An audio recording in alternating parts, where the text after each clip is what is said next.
जिस तरह यीशु मसीह की भविष्यवाणी मैं चोर के समान आता हूं पूरी होती है।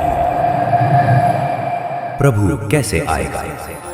अंत के समय में प्रभु कैसे आएगा, इस बारे में बात करते हुए कई भाई बहन बाइबल का उद्धरण देंगे और मनुष्य के पुत्र को बड़ी सामर्थ्य और ऐश्वर्य के साथ आकाश के बादलों पर आते देखेंगे। मत्ती 24:30। और विश्वास करते हैं कि वह बादलों में आएगा अपने पुनर्जीवन के आध्यात्मिक शरीर में पूर्ण आभा के साथ। लेकिन अभी भी कुछ लोग हैं जो इस कथन के बारे में चिंतित हैं, क्योंकि प्रकाशित वाक्य में भविष्यवाणी की गई है, देख मैं चोर के समान आता हूं। प्रकाशित वाक्य 16:15।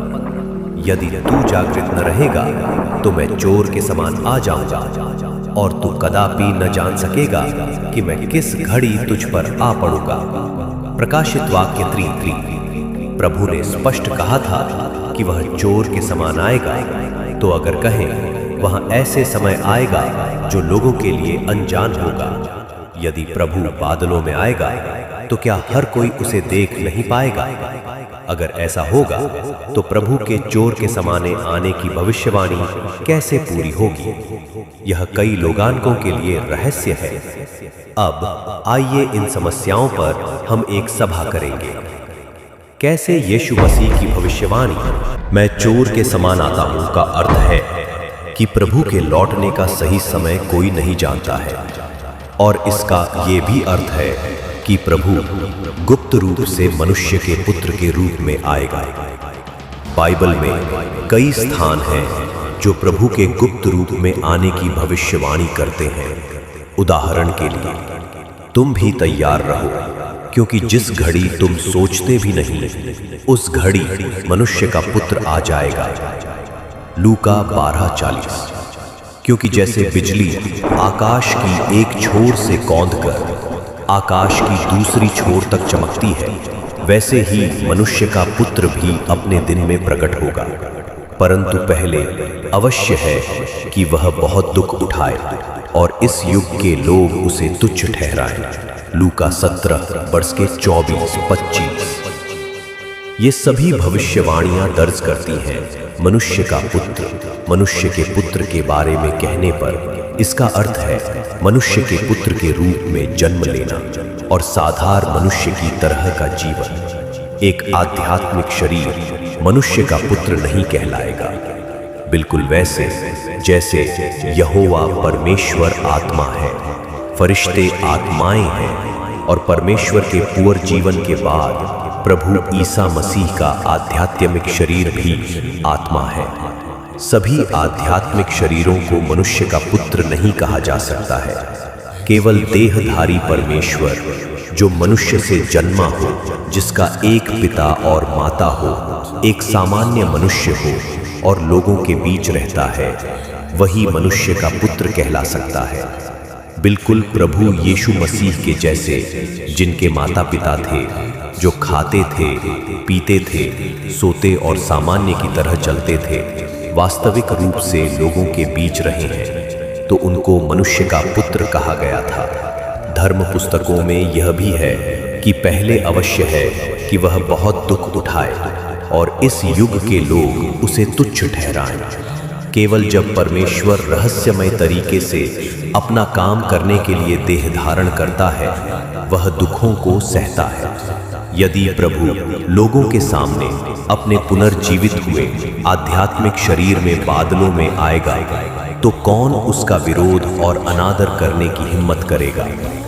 निश्चित तौर पर लोग उसके सामने झुकेंगे और उसकी आराधना करेंगे, और उसका तिरस्कार नहीं होगा या उसे दुख नहीं मिलेंगे। ऐसा है जब प्रभु यीशु पहली बार, इसे ऐसे देखा जा सकता है कि प्रभु देह धारण करके मनुष्य के पुत्र के तौर पर लोगों के लिए प्रकट हो रहा है। इससे उसने प्रभु के गुप्त आगमन की भविष्यवाणी को पूरी तरह से पूरा किया।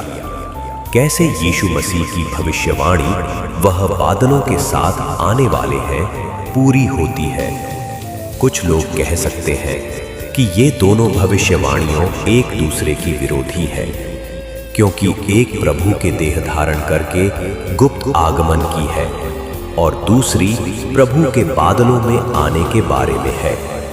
असल बात यह है, इन दोनों भविष्यवाणियों में की विरोध नहीं है और केवल यह बात है कि वे एक दूसरे के बाद पूरी होंगी।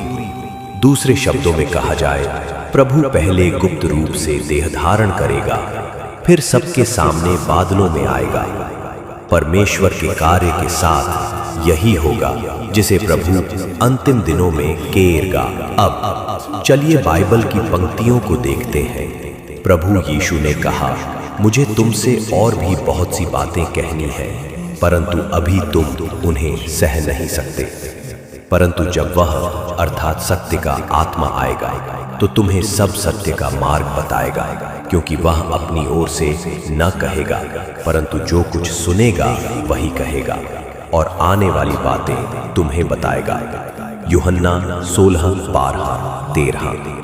जो मुझे तुच्छ जानता है और मेरी बातें ग्रहण नहीं करता है, उसको दोषी ठहराने वाला तो एक है, अर्थात जो वचन मैंने कहा है वह अंतिम दिन में उसे दोषी ठहराएगा।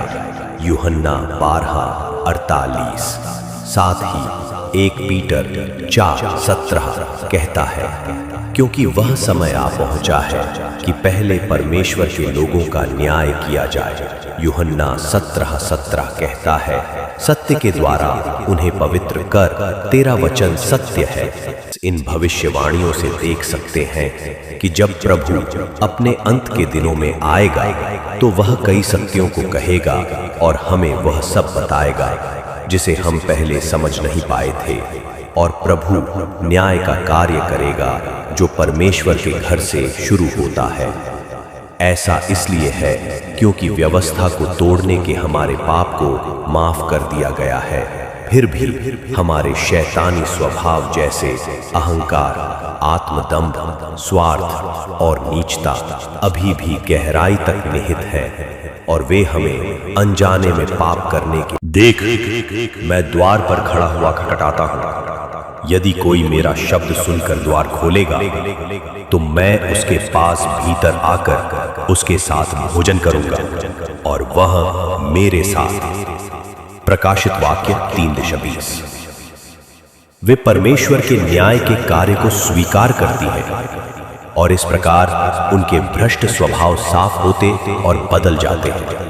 हालांकि वे मूर्ख कुंवारियां परमेश्वर की आवाज को नहीं सुनती हैं, परमेश्वर के कार्य को नहीं जांचती है और यहां तक कि अंत के दिनों में परमेश्वर की आलोचना और उसके न्याय के कार्य का तिरस्कार करती है। वे उनमें से हैं जो यीशु को अस्वीकार करते हैं और जिनका परमेश्वर के कार्य में खुलासा और निष्कासन होगा। इसी तरह से गेहूं और भूसे को, भेड़ और बकरी को अलग अलग किया जाता है, जैसा कि प्रभु यीशु की भविष्यवाणी में कहा गया है।